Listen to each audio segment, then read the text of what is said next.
रत्नागिरी मुंबई गोवा महामार्गावरील कशेडी बोगद्याला गळती. बोगद्याचे उर्वरित काम पूर्ण न झाल्यास शिवसेना उद्धव बाळासाहेब ठाकरे पक्ष आंदोलन करणार. मुंबई गोवा हायवेच्या बांधकाम दर्जावर प्रश्नचिन्ह.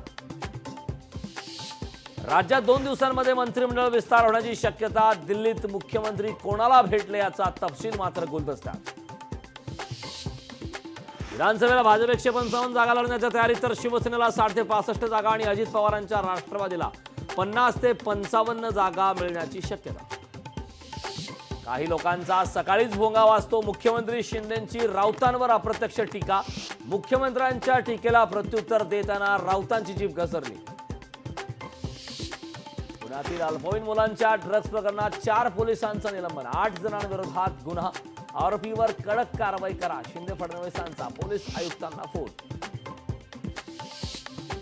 पुण्यातील ड्रग्ज प्रकरणावरून भाजप राष्ट्रवादी जुंपली. पालकमंत्री म्हणून काही जणांनी फक्त खुर्च्या गरम केल्या.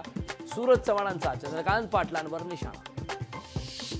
मुस्लिम आरक्षणावरून जरांगे भुजबळांमध्ये जुंपली. मुस्लिमांना ओबीसीतून आरक्षण देण्याची जरांगेंची मागणी. जरांगेंचा अभ्यास कमी. भुजबळांचा पलटवार. भुजबळांना राज्यात दंगली घडवायच्या आहेत. जरांगेंचा भुजबळांवर आरोप. मराठ्यांनो तयार रहा. सुरुवात आपण करायची नाही. जरांगेंचं आवाहन. राज्यात जातीपातीचं विष कालवलं जातंय. विष कालवणाऱ्यांना जनतेनं बाजूला केलं पाहिजे. राज ठाकरेंनी राजकीय नेत्यांना सुनावलं. राज्यातील काँग्रेस नेत्यांची उद्या दिल्लीत बैठक. विधानसभा निवडणुकीच्या तयारीबाबत होणार चर्चा. छत्रपती संभाजीनगरात मराठा आंदोलक आक्रमक. जरांगेंच्या उपोषणाला विरोध केल्यामुळे डॉक्टर रमेश तारक यांच्या तोंडाला फासले काढले. पुण्यातील ड्रग्ज हॉटेल प्रकरणात मनसे आक्रमक. हॉटेलच्या बाहेर मनसेच्या विद्यार्थी सेनेकडून आंदोलन.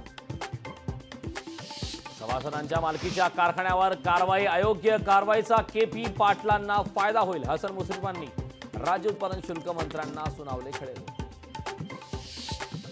जालन्यात ओबीसी समाजाकडून रायगव्हाणेमध्ये पुढाऱ्यांना गावबंदी.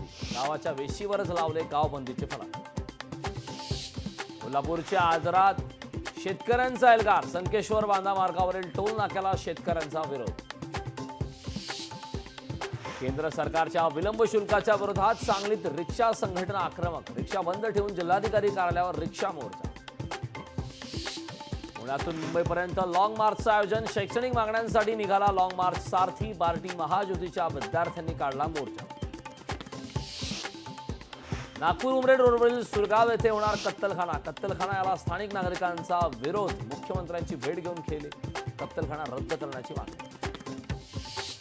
वैनगंगा नदीमध्ये पत्रकारांना घेऊन जाणारी बोट तुटली. बोट तुटल्याने पत्रकारांमध्ये घबराट. बचाव पथक दाखल झाल्याने अनर्थ टळला.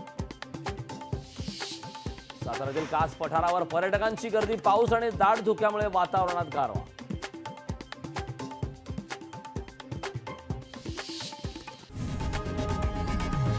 लोकशाही मराठी ऐका, पहा, जागरूक रहा.